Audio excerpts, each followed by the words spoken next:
सालों तक जो है ये भर्ती लटकी रही और फिर रद्द कर दिया गया। विधानसभा के अंदर जब ये प्रश्न हम पूछते हैं तो ये बड़ी जोर शोर से अपना पीठ थपथपाते हैं। सच्चाई ये है कि आज जो है हमारे ये आरोही स्कूल जो अपने आप में इन्होंने कहा था कि बहुत बढ़िया काम कर रहे हैं और वो बच्चों को अच्छी शिक्षा देने के लिए सरकार ने बनाए थे, आज हालात ये हैं कि बच्चे जो हैं वो तरस रहे हैं, उनके पास जो है पूरे के पूरा टीचिंग स्टाफ नहीं है, पूरी तरह से पढ़ाई नहीं हो रही है, और विधानसभा के अंदर जो है अपनी पीठ थपथपाते हैं कि हमने एजुकेशन सेक्टर में बहुत जबरदस्त कर दिया। यहाँ पर हमारे इनसे जो है टीचर्स की भर्ती तक जो है जो इतने सालों तक लटकी रही वो इनसे पूरा नहीं हो पाया, वो रद्द कर दी गई है। ऐसे ही अन्य हजारों नौकरियां जिनका इन्होंने इश्तिहार निकाला, युवकों से इन्होंने पैसा भरवा लिया और युवकों को ने अपने तैयारी के लिए करोड़ों रुपए खर्च करे और बाद में उनको रद्द कर दिया गया। अब आप समझ जाइए कि इस तरह के हालात जब होते हैं कि हमारा जो है ग्रामीण क्षेत्र, हमारा इलाका है, हमारा प्रदेश है, हमारे बच्चे जो हैं बहुत ही मध्यम वर्ग से आते हैं, कितनी मेहनत करते हैं, कितनी मेहनत करके आगे बढ़ते हैं, और फिर माँ बाप जो हैं पता नहीं क्या क्या, कोई जमीन बेच रहा है, कोई कुछ बेच रहा है करके जो है उनके फॉर्म भरे जाते हैं और रुपया इतना खर्चा करा जाता है, फिर भी जो है वो वाली नौकरियां जो वो दे के आते, मतलब जो पेपर दे के आते हैं उनको रद्द कर दिया जाता है। उदाहरण से मैं बताती हूँ, ग्राम सचिव जो हैं उनकी पोस्ट थी 697, पटवारी की थी पोस्ट 530, केनाल पटवारी, अच्छा एडवर्टाइजमेंट नंबर भी मैं बता देती हूँ, ठीक है, मैंने सोचा वो देर होगी इसलिए नहीं कह रही मैं। एडवर्टाइजमेंट पटवारी जो है सॉरी केनाल पटवारी के एडवर्टाइजमेंट नंबर 8/2019 मतलब 2019 में 8वें महीने में पोस्ट 1100, महिला सुपरवाइजर और इंस्पेक्टर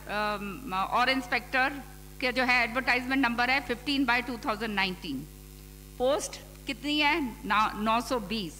फायर ड्राइवर जो है उसका एडवर्टाइजमेंट नंबर है 1/2019, पोस्ट हैं 1780।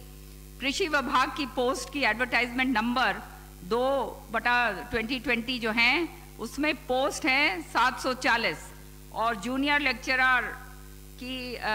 लेक्चरर असिस्टेंट और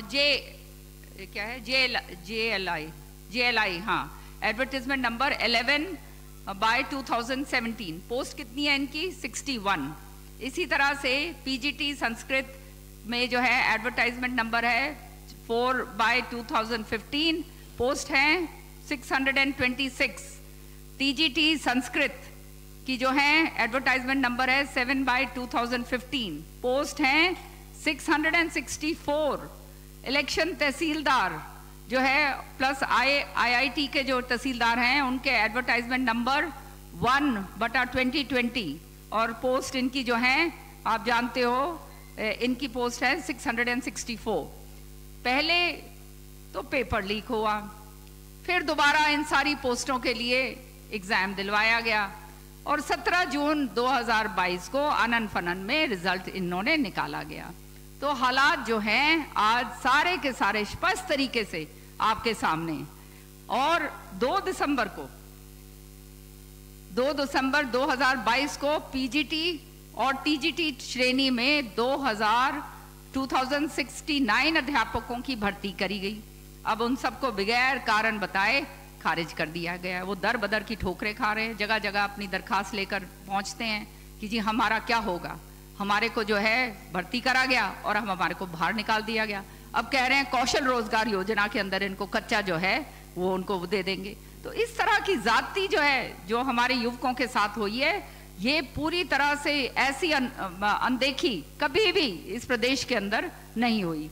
और साथ ही साथ PGT अध्यापक जो हैं जिनके पद थे 4600 के साथ भी उनको भी फुटबॉल बना के रखा हुआ है, लगातार जो है उनके साथ खिलवाड़ करा जा रहा है।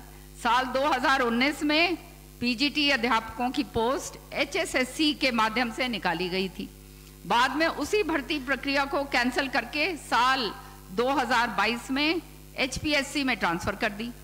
अब कई बार क्राइटेरिया बदल देते हैं, कभी कुछ क्राइटेरिया, फिर ये भर्ती कैंसिल कर देनी पड़ी। अब उसका क्या हो रहा है किसी को कुछ मालूम नहीं। 2019 में HCS की भर्ती, 1/3 उम्मीदवार हरियाणा के बाहर के भर्ती हुए थे।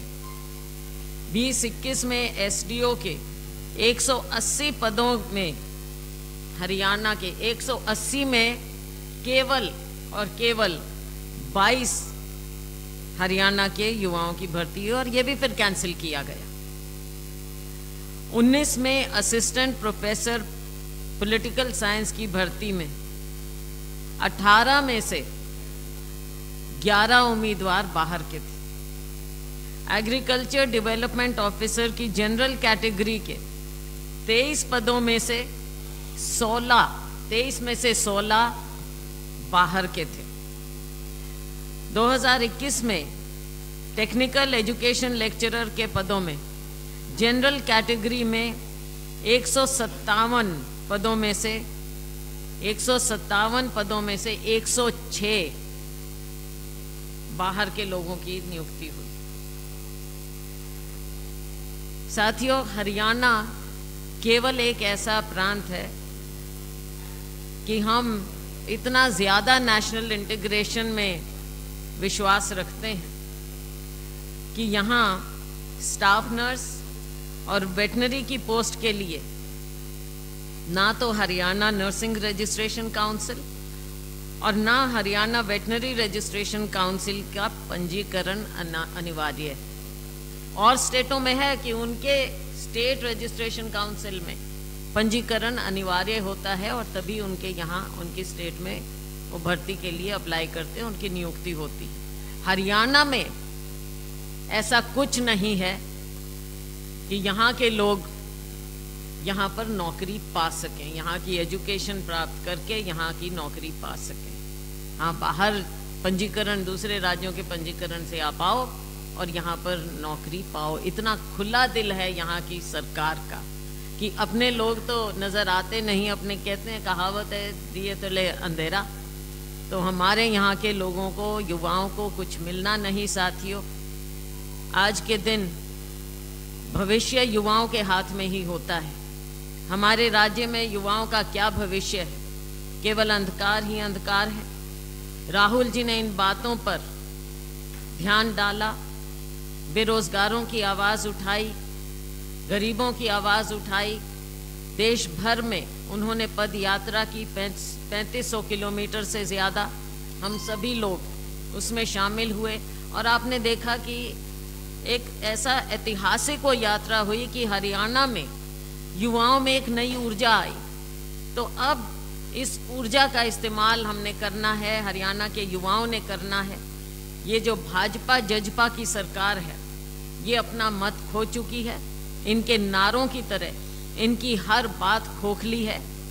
यहाँ पर जब हर बात, हर स्लोगन खोखला साबित हुआ है और इन भर्तियों के हमने आज एक मुद्दा उठाया है हम साथियों ने कि हरियाणा के युवाओं की क्या बदहाली है, बेरोजगारी की दर कहाँ पर है। तो हरियाणा में अगर एडमिनिस्ट्रेशन 2 लाख पद खाली होंगे तो यहाँ की एडमिनिस्ट्रेशन और सरकार भी खोखली हो चुकी है। हर तरह से ये सरकार अपना मत खो चुकी है। आगे का भविष्य हरियाणा के युवा खुद तय करेंगे।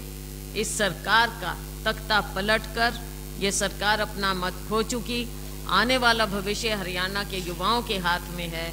हमें पूरा विश्वास है कि आने वाले समय में इस सरकार को बाहर करेंगे और हम लोग, कांग्रेस के लोग, हम युवाओं की